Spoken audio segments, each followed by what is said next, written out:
বেশ বড় সাইজের একটা মাংস। অন্যদিন তো বিরিয়ানি দিয়ে শুরু করি, আজকে বোরহানি দিয়ে শুরু করছি। চিয়ার্স। এরকম কাঁচামরিচ কাচ কাচ কাচ কাচ করে খেয়ে ফেলতেছে।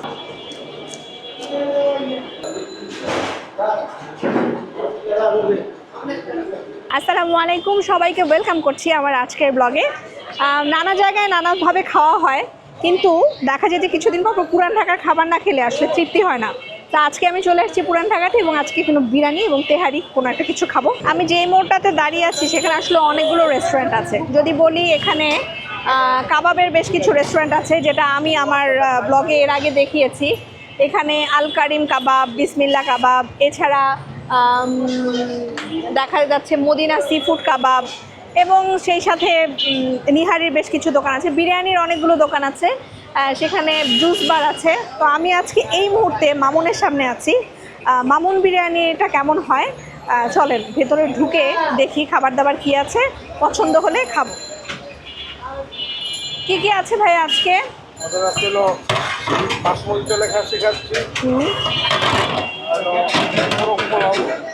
মোরগ পোলাও, এখানে খাসির কাচ্চি দেখলাম, চিকেন বিরিয়ানি দেখলাম, সেই সাথে তেহারিও হয়। তো আসেন ভেতরে ঢুকে একটু বসি, তারপরে ডিসিশন নেই কি খাবো। ভেতরে এসে বসলাম, অনেক গরম, কিন্তু তাদের এখানে অবশ্য এসি আছে। সো এখন বাজে হচ্ছে আপনার 8:56। 8:56, খুব বেশি যে ভিড় দেখছি তা না, দুই একজন কাস্টমার আছে, আমি হচ্ছি থার্ড কাস্টমার। তাহলে আমাকে একটা খাসির কাচ্চি দেন আর একটা তেহারি দেন।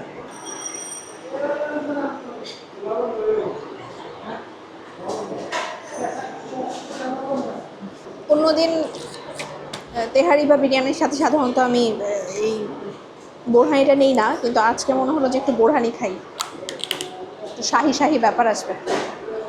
আচ্ছা, আমি যতটুকু প্লেটে দেখছি যে অনেকগুলো মাংস দেওয়া আছে, 1 টুকরো, 2 টুকরো, 3, 4, 5, 6, 7, 8, 9, 9 টুকরো মাংস দেওয়া আছে। আসলে যেটা আমার ব্যক্তিগত এক্সপিরিয়েন্স থেকে আমার কাছে মনে হয় যে যখন আসলে কেউ ব্লগ করতে আসে, খুব স্বাভাবিকভাবেই তারা এটাকে একটু ভালোভাবে উপস্থাপন করার চেষ্টা করে। হয়তো 2-1টা মাংস কম দিতে পারে বা জানি না, হয়তো এরকমই তারা দেন। তো আমি শুরু করি।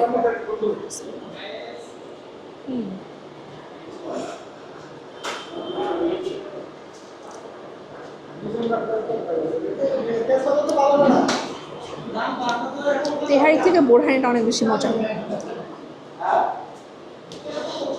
এই মাংসগুলো একটু শক্ত, একটু শক্ত গোছের যে মাংসগুলো, অথবা রানের মাংস, কিন্তু আমার কাছে মনে হয় যে আরেকটু যদি সিদ্ধ হতো তাহলে টেস্টটা একটু ভালো হতো।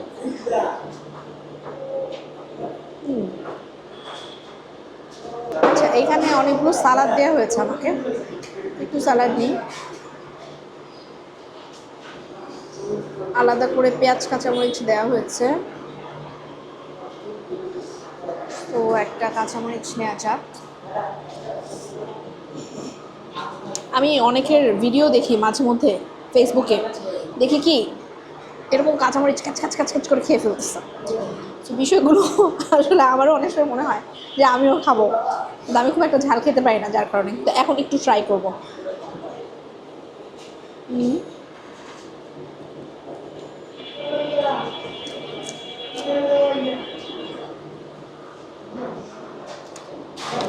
কাঁচামরিচ পেঁয়াজ অলওয়েজ টেস্ট এনহ্যান্সার।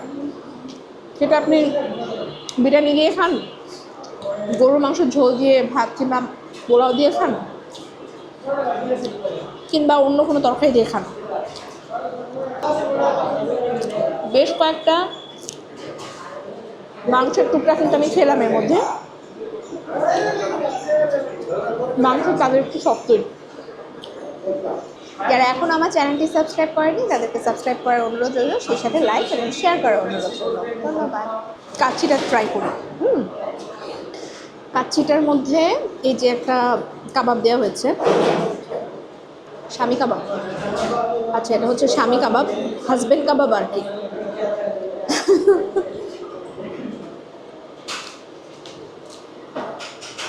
এটা বাসমতি চালের কাচ্চি। তো কাচ্চি, দেখি মাংসটা কেমন দেওয়া হয়েছে। ওয়াও, বেশ বড় সাইজের একটা মাংস।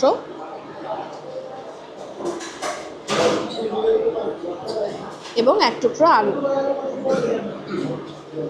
1 পিস করে মাংস, একটা কাবাব, সেই সাথে 1 পিস হচ্ছে খাসির মাংস।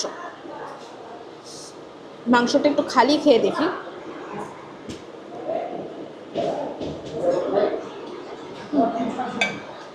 এই মাংসটা বেশ ভালো করে সিদ্ধ হয়েছে। একটু স্যালাড নেই।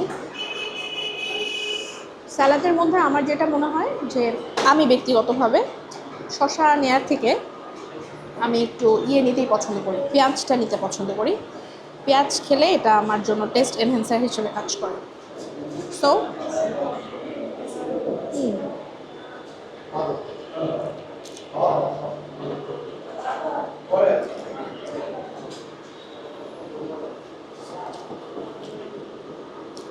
আমি ব্যক্তিগতভাবে কাচ্চি খুব একটা পছন্দ করি না।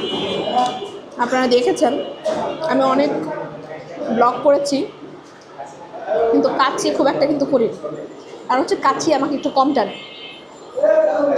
কারণ আমার কাছে মনে হয় কাচ্চির মধ্যে অনেক বেশি মশলা দেওয়া হয়, সেই সাথে কাচ্চিতে অনেক বেশি তেল থাকে। যত বেশি তেল দেওয়া হয় সেই কাচ্চিটা তত বেশি এনরিচ, খেতেও হয়তো ভালো লাগে। আর এটা অনেক ঝাল, এই কাচ্চিটা ঝাল লাগছে। আমি একটু কাবাবটা নিয়ে বলি। কাবাবটা স্বামী কাবাব, অনেকে বলে যে ঝাল হয়, এখানের স্বামী কাবাবটাও মোটামুটি ঝাল। আর ভেতরে বুটগুলো একটু কিছুটা আস্তে আস্তে হয়ে রয়ে গেছে, ভালো করে বোধহয় করা হয়নি, ম্যাচ করা হয়নি।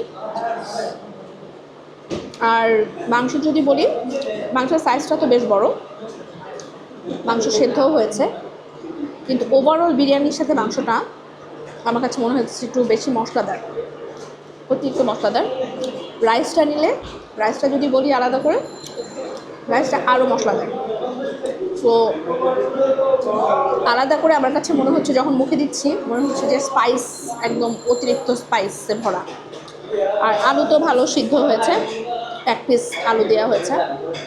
তো আলু দিয়েও যদি আমি খাই, হয়তো একটু ঝাল কমানোর জন্য খেতে পারবো, কিন্তু এটার জন্য টেস্ট যে বাড়বে আমার কাছে ওরকম মনে হয় না। আলু, মাংস সব কিছু মিলিয়ে যদি খাই, তারপর আমার কাছে এটা খুব একটা টেস্টি মনে হয় না। এখন ওভারঅল যদি আমি বলি, একটু কম্পেয়ার করি, যেহেতু দুটো আইটেম আমি এখানে নিয়েছি, এক হচ্ছে তেহারি, আরেক হচ্ছে কাচ্চি। যারা কাচ্চি লাভার তারা টেস্ট করলে হয়তো বা একটু ভালো বলতে পারবেন, কিন্তু আমার কাছে এটা মোটেও ভালো লাগে। খাবার দিক থেকেও না, পরিমাণের দিক থেকে তারা আমাকে যথেষ্ট পরিমাণ সার্ভ করেছে, পরিমাণ কোনো অংশেই কম না। কিন্তু স্বাদের ব্যাপারে আমি বলবো যে একটা মশলা দিয়ে একদম ভরা, এটা একদমই টেস্টি না। আর তেহারিটার ক্ষেত্রে আমি বলবো তেহারিটা মজা, কিন্তু মাংসগুলো আবার একটু শক্ত শক্ত। কিন্তু যদি আমি বলি এটার কথা, এটা অসম। তো খাওয়া কমপ্লিট করেছি। ওভারঅল যদি আমি বলি, এদের এই যে আমি বললাম যে আমি 8:54 না 45-এ এসেছি, মানে 9:45-টার একটু পর পরে এসেছি, মোটামুটি ফাঁকা, খুব একটা ভিড় নাই। আর এই বিরিয়ানির রেস্টুরেন্টগুলো বা দোকানগুলো যেরকম হয়, পরিষ্কার পরিচ্ছন্নতার দিক থেকে মোটামুটি এটা ভালোই আছে। খাবারের ব্যাপারে যদি বলি, খাবারে আমি নাম্বারিং করব। আমি এখন, আমার কাছে কাচ্চি মোটেও ভালো লাগে নাই, কাচ্চিটাকে আমি 6ও দিব না, আউট অফ 10, 6 তো আমি এটাকে দিব না। তেহারিটাকে আমি 7.5 দিব। আর বোরহানিটাকে যদি বলি, বোরহানিটাকে আমি 8, 8.5 দেবো। সো ওভারঅল আজকে এই মামুনের এখানে রিভিউ এটাই ছিল। পরবর্তী সময় অন্য কোনো ব্লগে দেখা হবে অন্য কোথাও। তো ততক্ষণ পর্যন্ত আল্লাহ হাফেজ।